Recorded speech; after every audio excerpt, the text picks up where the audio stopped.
नमस्ते। 3D आकृतियों को समझना और उनके मुश्किल से दिखने वाले सूत्रों को याद रखना कभी-कभी सिरदर्द बन सकता है ना? लेकिन आज के इस बेहतरीन एक्सप्लेनर में गोला यानी स्फीयर और अर्धगोला यानी हेमिस्फीयर, इन दोनों के सारे कॉन्सेप्ट्स बिल्कुल पानी की तरह साफ होने वाले हैं। सिर्फ फॉर्मूले रटने से काम नहीं चलेगा, आज उनके पीछे के असली लॉजिक को गहराई से समझेंगे। तो चलिए बिना किसी देरी के इस एक्सप्लेनर में आगे बढ़ते हैं। हमारा आज का रोड मैप एकदम क्लियर है। सबसे पहले देखेंगे कि आखिर ये स्फीयर है क्या और इसके सूत्र क्या हैं। फिर हेमिस्फीयर यानी अर्धगोले की बारी आएगी और अंत में दोनों के बीच के अंतर के साथ साथ एक ऐसी शानदार ट्रिक जानेंगे जिससे ये फॉर्मूले दिमाग में छप जाएंगे। तो number 1, what is a sphere यानी गोला असल में होता क्या है। चलिए सबसे पहले बिना किसी गणित के इसके मूल कॉन्सेप्ट को समझते हैं। परिभाषा के हिसाब से देखें तो गोला एक ऐसी 3D आकृति है जिसका हर एक बाहरी बिंदु उसके बिल्कुल बीच के हिस्से यानी केंद्र से एकदम समान दूरी पर होता है। इसका मतलब है इसमें ना तो कोई किनारा होता है और ना ही कोई कोना। इसकी परफेक्ट सिमेट्री ही इसे पूरी तरह से गोल बनाती है, एक एकदम परफेक्ट स्मूथ शेप। अब इस गणितीय परिभाषा को असल दुनिया से जोड़कर देखते हैं। एक फुटबॉल ले लीजिए या कोई बास्केटबॉल या फिर हमारी अपनी पृथ्वी, ये सभी एक परफेक्ट गोले के बहुत ही शानदार उदाहरण हैं। जब भी दिमाग में स्फीयर का नाम आए तो बस इनमें से किसी एक को याद कर लेना है। कॉन्सेप्ट विजुलाइज करना एकदम चुटकियों का खेल हो जाएगा। और ये असल जिंदगी के उदाहरण बहुत ही खूबसूरती से दर्शाते हैं कि कैसे हमारे आसपास की दुनिया सीधे सीधे गणित से जुड़ी हुई है। अब देखते हैं स्फीयर के फॉर्मूलाज। अब थोड़ा सा फोकस गणित पर करते हैं। अगर गोले की त्रिज्या यानी रेडियस r है तो इसके आयतन यानी मतलब इसके अंदर कितनी जगह है उसका वॉल्यूम निकालने का फॉर्मूला होता है 4/3 पाई r क्यूब। वही इसका पृष्ठीय क्षेत्रफल यानी सरफेस एरिया होता है 4 पाई r स्क्वायर। और व्यास जिसे डायमीटर कहते हैं, जो कि गोले के आर पार की पूरी दूरी है, वो त्रिज्या का सीधा सीधा दोगुना यानी 2r होता है। यहां एक चीज नोटिस करने वाली है, इन फॉर्मूलों में ये जो 4 का अंक है ना, ये बहुत ही खास है। आगे एक शानदार ट्रिक में ये बहुत काम आने वाला है।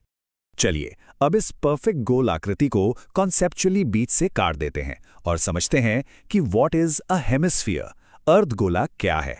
इसकी परिभाषा तो एकदम सीधी सी है। एक गोले का बिल्कुल आधा हिस्सा ही अर्धगोला कहलाता है। बस कल्पना करनी है कि एक पूरी तरह से गोल तरबूज या फुटबॉल को बिल्कुल बीच से सीधा 2 टुकड़ों में काट दिया गया हो। वो जो आधा हिस्सा बचेगा ना, बस वही हेमिस्फीयर है। इस आधी आकृति के भी हमारे रोजमर्रा की जिंदगी में बहुत से उदाहरण हैं। सूप पीने वाला बोल देख लीजिए या फिर किसी पुरानी ऐतिहासिक इमारत के ऊपर बना हुआ बड़ा सा गुंबद। ये अर्धगोले के बहुत ही सटीक और आम उदाहरण हैं। ये शेप्स हमारे चारों तरफ मौजूद हैं। अब इस शेप को समझ लिया है तो इसके फॉर्मूलों की तरफ चलते हैं और यहीं पर क्षेत्रफल को लेकर एक बहुत ही दिलचस्प ट्विस्ट आता है। अब यहाँ जो सबसे मज़ेदार बात है वो ये है कि क्षेत्रफल के लिए हमारे पास 2 अलग-अलग फॉर्मूले आ जाते हैं।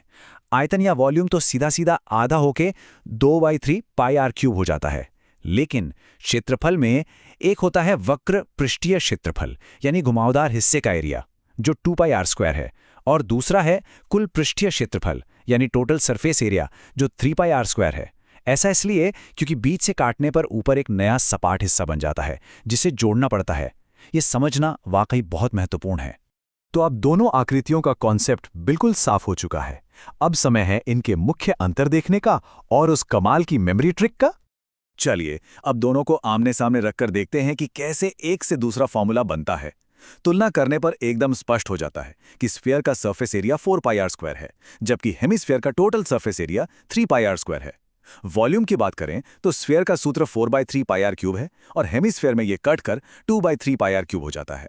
गोले से अर्धगोले की तरफ आने पर इन अंशों और संख्याओं में जो ये बदलाव हो रहा है, यही सारा खेल है। और अब वो सबसे शानदार ट्रिक जिसका इंतजार था। इसे याद रखने का सबसे आसान तरीका है, अगर आकृति पूरा गोल यानी फुल राउंड है तो उसके फॉर्मूले में 4 का इस्तेमाल होता है, और अगर आधा गोला यानी हाफ स्फीयर है तो उसका वॉल्यूम फॉर्मूला बिल्कुल लॉजिकली आधा हो जाता है। मतलब 4/3 से सीधा कटकर 2/3 बन जाता है ना? कितना आसान। आज के इस एक्सप्लेनर से एक बात तो एकदम साफ हो गई है कि कैसे किसी शेप को आधा करने से उसका गणित बहुत ही लॉजिकल तरीके से बदल जाता है। अब अंत में सोचने के लिए एक बहुत ही दिलचस्प सवाल है, अगर एक गोले के फॉर्मूले को आधा करने पर अर्धगोले के फॉर्मूले इतनी आसानी से और लॉजिकली मिल जाते हैं, तो क्या यही ज्योमेट्रिक सिद्धांत बाकी 3D आकृतियों पर भी लागू हो सकते हैं? सोचकर देखिए। ज्यामिति की इस अद्भुत दुनिया में आगे और भी बहुत कुछ खोजना बाकी है।